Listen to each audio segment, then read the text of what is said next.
اچھا سر، ایک چیز اور ہے، تھوڑا سا وقت آپ کا چاہوں گی. یہ جو انسداد دہشت گردی ایکٹ، اب اس میں فردر آپ کو پتہ ہے کہ ایک بل پیش ہوا، منظور بھی ہوا، قائمہ کمیٹی کے حوالے چلا گیا.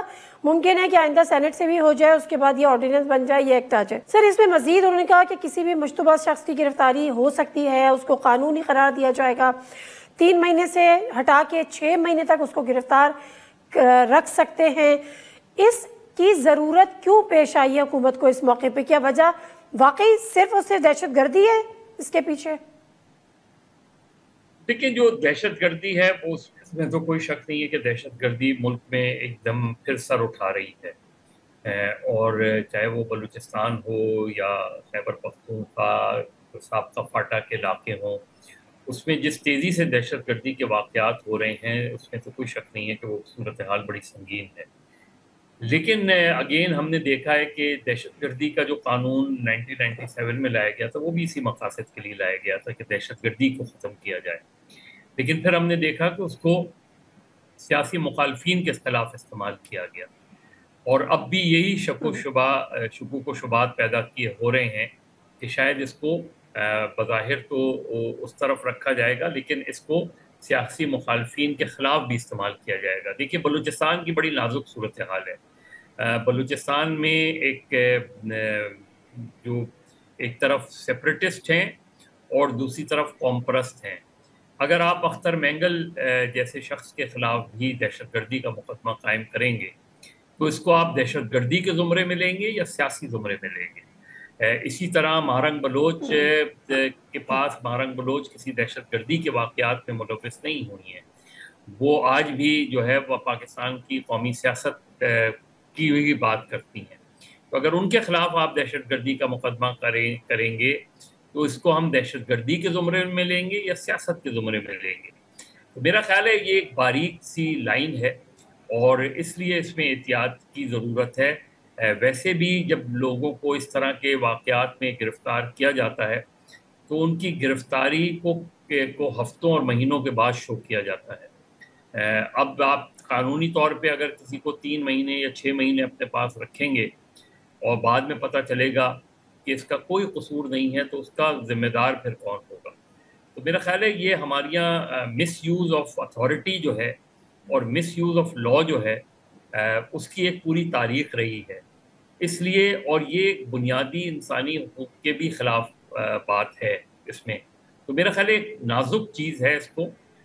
اس کو تمام جو سول سوسائٹی ہے وہ اس قانون کو، اور خود مسلم لیگ نون اور پیپلز پارٹی کی حکومتیں اور جماعتیں ماضی میں جب عمران خان کے دور میں لوگوں کو اسی طرح 90 روز کے بند کرنے کے لیے نیب کو پاور دی جا رہی تھی اور جو اس کی شدید طور پہ مخالفت کی گئی تھی، تو آج وہ چیز کیسے درست ہو سکتی ہے؟ اس کو دیکھنا پڑے گا.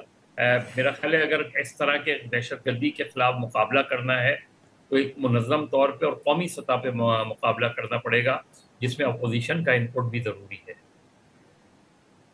ٹھیک ہے سر، آخری سوال یہ کہ ڈیل کی جو ادھر ادھر سے باز گشت تھی یا جو گونج تھی، خبریں تھیں، اس کی تو آپ نفی کر رہے ہیں کہ ایسا کچھ نہیں ہے جو حالات و واقعات دیکھ بھی ہم رہے ہیں.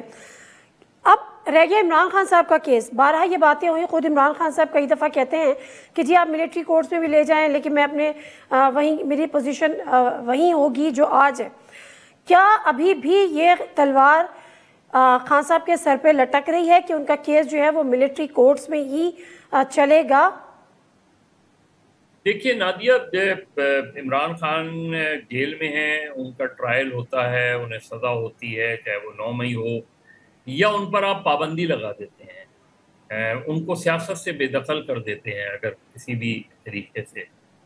اس طرح کوئی بھی مقبول لیڈر، اور اس میں تو خود حکومت کے حلقوں میں اگر معلوم کریں تو اس میں کوئی دو رائے نہیں پائی جاتی کہ وہ اس وقت پاکستان کے مقبول ترین لوگوں میں سے ہیں. تو اگر پاکستان کے مقبول ترین لیڈر کو آپ اس طرح بے دخل کر دیں گے سیاست سے تو اس کو لوگ ایکسیپٹ نہیں کریں گے، اور آپ جو بھی جواز پیدا کرتے رہیں یہ بات مسلمہ طور پہ جو ہے وہ ثابت ہے ماضی کو اگر ہم سامنے رکھیں کہ سیاست سے اس طرح کوئی بھی بے دخل نہیں ہو سکتا. آپ نے بھٹو کو پھانسی دے کے، کیا بھٹو کو آپ نے فزیکلی تو سیاست سے بے دخل کر دیا، زندگی سے جو ہے وہ اس کی جس طریقے سے موت واقع ہوئی اور اس کو برسوں بعد سپریم کورٹ نے اس پورے ٹرائل کو جو ہے وہ غلط قرار دیا. تو بھٹو تو پاکستان کی سیاست کا حصہ رہا اور آج بھی سیاست کا حصہ ہے کسی نہ کسی حوالے سے, چاہے پارٹی اس سیاست پر آج کھڑی ہو یا نہ ہو. تو اس طرح سیاست سے کوئی بے دخل نہیں ہوتا. تو اگر آپ نے ماضی سے سبق نہیں سیکھا تو آپ یہ تجربہ کر کے دیکھ لیں, آپ کو اندازہ ہو جائے گا کہ عمران خان سیاست سے بے دخل ہو سکتے ہیں یا نہیں. لیکن آپ کو لگتا ہے کہ ملٹری کورٹ جائے گا ان کا کیس, ملٹری کورٹس میں چلے گا؟